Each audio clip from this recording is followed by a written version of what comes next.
Well, hello, all of my friends and fellow journey travelers, soul journey travelers. This is Doug, and I'm actually visiting you from the chapel at the Good Samaritan Hospital up in Lafayette. I sort of took it over, and no one's in here right now, so I figured it'd be kind of nice. They have some nice music pumped in and stained glass windows behind me. So I also have some notes that I've put over here, so you're going to see me looking over here every once in a while. I don't want to miss anything as I talk with you about what's going on right now. So many of you have been with me during my cancer journey, and that journey started last July, or July 2014, and went through my chemo, well, first I went to Sedona, then did the chemo, and got a lot of support from many of you.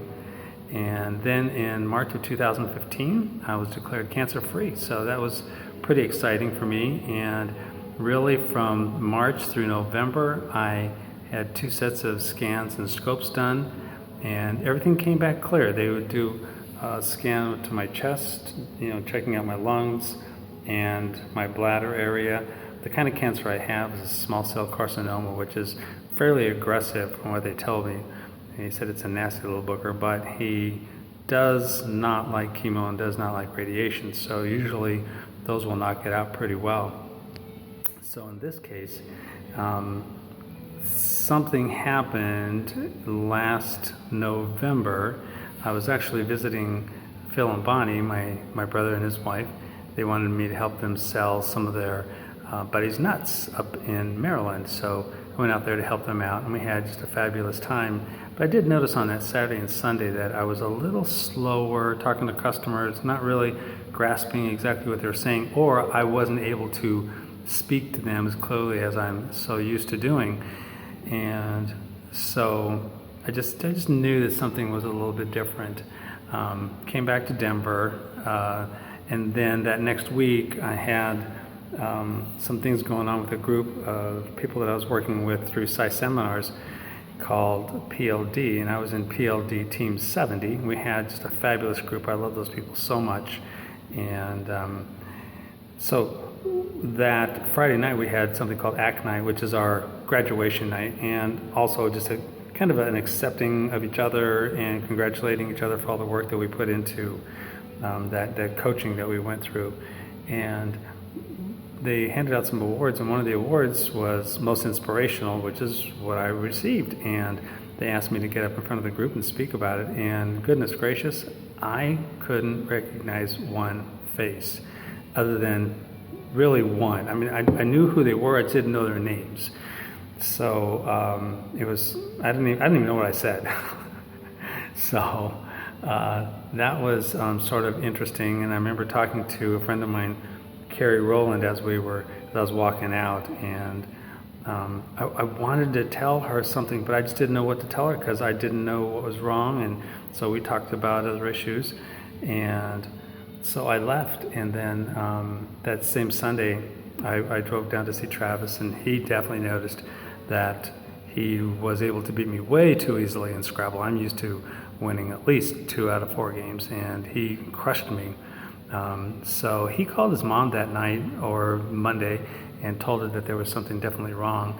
And so she called me that week after I also had called the hospital in Glenwood Springs and tried to figure out what's going on. I wanted some professional help and wasn't really getting it. So I got a hold of, then Lynette got a hold of me, and she asked me if I'd please go to an urgent care center or to an emergency room. So I went to an urgent care center and told them I was confused, and they said, okay, come on in, let's do some tests on you. Immediately they did a CT scan. They obviously knew it was something to do with my brain, and sure enough, the CT scan came back with 2 tumors in my head. One is on the right side back here by the stem, but the one that really is causing most of the problem is a tumor that's right up here, and they're saying that it was bleeding and causing me not to be able to speak so well. And it was, it would get worse if we didn't get it treated. So immediately they put me on steroids, and then 2 days later they started me on radiation. So the radiation lasted for 10 days up here at Good Samaritan, which was really cool. I wanted to come up to this hospital because I had come up here for other treatments, and I knew some of the doctors. So, the radiation did a number on my head. That's why I wear this really fancy cap that Mom gave me. I love that hat. And although, look at this, man, there's a lot of reflection coming off of that little skull up there. So, and anyway, so that's where I am today. I'm able to speak clearly. I'd say I'm about 90% right now. I'm still working on hopefully reducing the tumors. I'm not going to know a whole lot. They did a CT scan. Oh, I'm sorry, they did a PET scan on the rest of my body a couple weeks ago, and they found out that there was no other cancer in my body, but they did still see the cancer in the tumors in my brain. And they're doing an MRI for me February 1st, and we'll do that here. And then I'll consult with the doctor here, and then I'm going to go to Glenwood Springs and see my doctor out there and see what he says about all of this. He's seems to be one that I sort of trust a little bit more, and I've known him from the beginning. My brother Don's going to come out and hang out with me for that and drive me out there. So that's all I think going to be pretty good. So what I've learned is that I don't control any of this.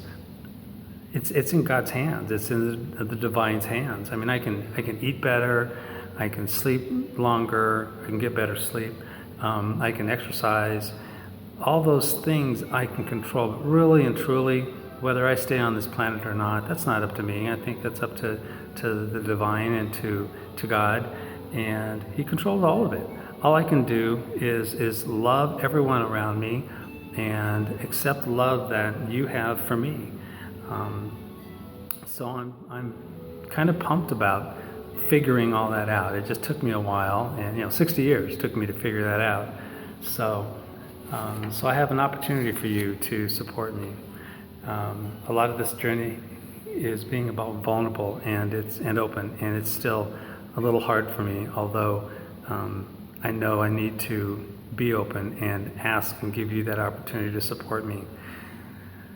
Still hard, isn't that crazy? My business has suffered because of my health, and my alternative meds aren't covered by my insurance, so I definitely need some financial help, and if you can support me in that would be completely amazing.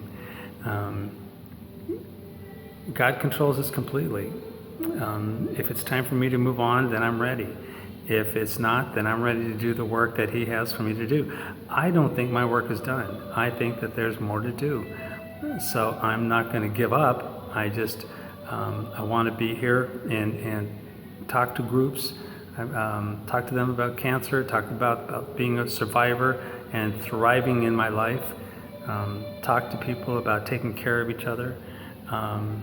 What I can control is my love for you, my acceptance of your love, and my surrender to the divine. So God bless you. Thank you for listening to me. Thank you for supporting me over the past, and as you continue to support me, I love every single one of you that I've met, and if I haven't met you, I want to meet you, and I want to continue this journey that we're all on. Namaste.